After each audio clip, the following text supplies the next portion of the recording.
I have always believed that Kia makes some of the most incredible EVs available in the market because all of them always feel so very polished, they drive so well, and the quality is just great. And now they're expanding. Just the other day, we showed you our video of the PV5, the van, yes, and hopefully that comes into our market. But the one we're also excited about is this, the new EV5. Yes, they're expanding the lineup and we get first crack at what this new EV SUV has to offer.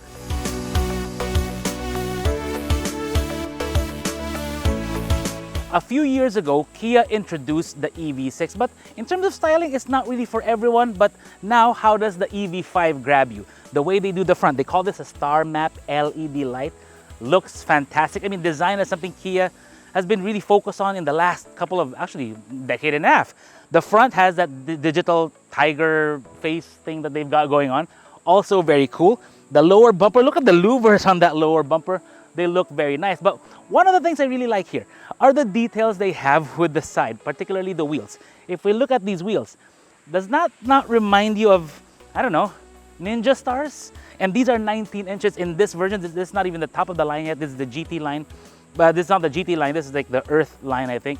But I like the wheels on this. 19 inches all in all.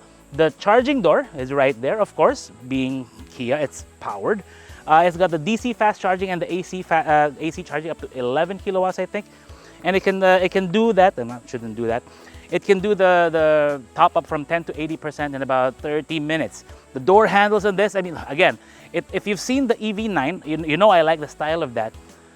It's kind of very similar, but smaller, and it looks good. The side mirrors, they did not go for the digital side mirror, which I think is a good thing. I never liked that thing. Anyway, now, when we open this, we'll show you the interior. They have several different color combinations. They have one with the brown, the black, the gray. But I also like that they didn't go for the piano black. They went for the, I guess, gloss gray for some of the surfaces. Later, we'll show you the other side. There's space in the back, also very nice. I mean, check this out.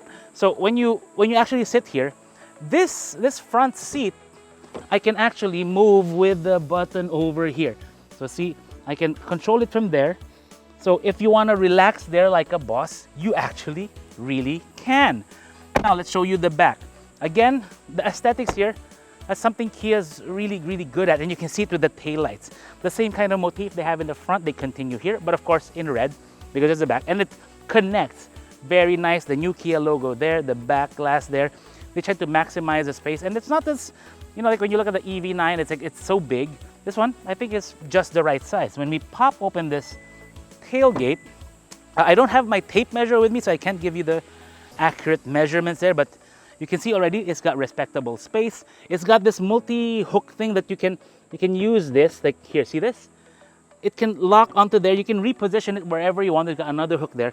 And they have all these modular accessories all around, like here. You can use it to position a netting and all that stuff to hold your cargo. Underneath, we have, well, boxes, but there's more space there in the back. But what's great here, when we go over here and then pop this, and then you can see how it folds flat. So I'll show you the other side. It's a 60-40 split, giving you a lot of length in the vehicle. This one might be difficult because the seat can't do that because of the seat, but you can see already it can fold flat if you position it correctly. And that's the beauty of this. It gives you the versatility. By the way, when we open this as well, it has a nice tray table there. Look at that. Look at that tray table there. That's pretty cool. That's pretty cool for a vehicle like this. Like, you don't expect stuff like that in a lot of cars, particularly in a compact crossover, and this one is. It's 4.6 meters long, and the interior, like I showed you, it is black with quite a bit of gray, and I do personally like gray.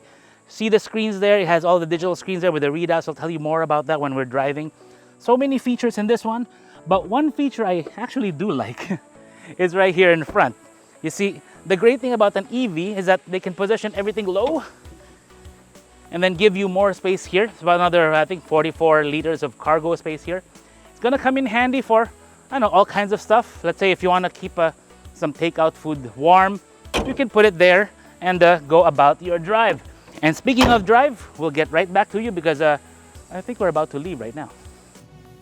All right, guys. Cheong un achim. Or apparently that's good morning. I'm sorry to my Korean viewers, the few of you. I'm probably botching that up, but we are aboard the Kia EV5. So it's kind of like the baby brother to the EV6, or at least the follow-on effort to the EV6. And I have to say that I'm already liking what this vehicle has to offer. I mean, for one, like I showed you earlier when we did our walk around, the styling I really do like in this vehicle. It's more boxy. It's not like the EV6 where it's trying to be a hatchback, a futuristic hatchback. This one is trying to be an SUV, and I like that. But I like the boxy styling, and I'm sure a lot of you guys too. But immediately, like when I got inside, there's a nice feeling of quality. That's something we've noticed with a lot of Kia and Hyundai models in the last couple of years. They tend to make really polished cars, and they also make really polished EV SUVs, or even just EVs in general. Because everything feels well built. You look around this cabin, which, by the way, very, very well designed, and everything just works well. Sorry about all the talking. That's the navigation here, and the navigation here, like, it's so nice that it warns you whenever there's a speed camera coming up. Like right now, you'll see it in the other camera. There's a speed camera there. The girl on the navigation is very, very chatty, and it's just something you gotta live with here to avoid getting a call from the South Korean PD, which I don't ever want to get, or any PD for that matter. Like there was a time when Kia was seen as, and even Hyundai, these vehicles were seen as cheap alternatives to Japanese cars. But in the last decade, maybe decade and a half, they've really stepped it up. They've been starting to impress us on pure merit, on all the metrics we measure a car by: performance, fuel efficiency, design, more importantly, quality. That's why also they're no longer something we consider to be the budget option, because they're no longer budget. They're starting to impress and impress more and more. And here we see that. But also, even though it looks good, the form also matches up with the function. When you look at the steering wheel, it has this yoke motif here in the middle, but it's still pretty much a wheel with a flat top and a flat-ish, not really flat bottom, but a flat top, which is nice. So if you want to drive, like, being injured and all, if you want to drive like that, you really can. But my driving instructor from back in the day will probably get mad at me for that. It does have different drive modes depending on what you want to achieve. So you do have Eco. Let me pull it up now. So let's go to Eco mode. There, the green leaf comes up. It slows down the throttle response. So it tries to make you, or at least get the vehicle to be as efficient as possible. And you can see that with the range, because when you put it in Eco mode, the range kind of goes up a little bit. So right now, I'm reading at 81% state of charge, SOC. My range right now is reading as 443. And then I can switch to the next mode, which is normal. It drops down a little bit to 429. Oh, by the way, in Eco mode, it also tones down the AC compressor, so it saves you a bit more energy. In normal mode, it drops down to, right now, it's 430. And then I put it into sport mode, drops down to 417. Because in this mode, it's now more liberal with the throttle response. So if I give it a little push of the throttle, it responds right away. And by the way, acceleration of this from 0 to 100, around 8.4 seconds, there or thereabouts. And then if you see the difference here, so this is sport mode, quick prod. You can see the vehicle nose up a little bit as it tries to accelerate. That's the torque coming in right away. But if you put it into Eco mode, when I press it, it takes same throttle pressure.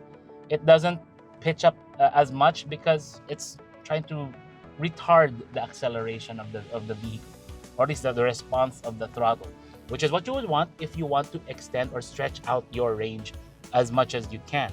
And the range of this is actually really good, because this version we're driving is they call it the Earth model here in Korea. So the Earth variant, the two-wheel drive, long-range battery. So it has the 81 kilowatt hour battery. If it had the 18-inch wheels, it will have a range of about 530 maximum.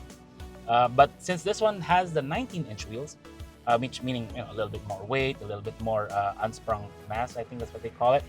The range drops down a little bit to 520, but it's not really that much, there. I mean, just drive it, enjoy it. Kia seems to have mastered the art of building cars. Building cars, and at a high volume for great quality and a great price. And that's something we've come to expect out of every Kia we drive nowadays. We expect no matter what variant it is, no matter what price point, when you put it up against a lot of its contemporaries, even the ones from Japan, or well, technically Indonesia and Thailand, it seems to just do so well, comparatively. The quality is better. The impression it gives you that you're buying something of a higher grade. That's what Kia's been consistently delivering to our market and to many markets around the world. Here, there's an EV5 in front of us. That shade of blue is just gorgeous. But I have to say, the other shades of blue that we've been seeing are also quite nice. I like that it's more straightforward. It's really a car that, if I was really in the market for an EV, and I could very well be in the near future, this is something that I would consider if Kia Philippines brings it to the market as soon as they can. Please don't wait.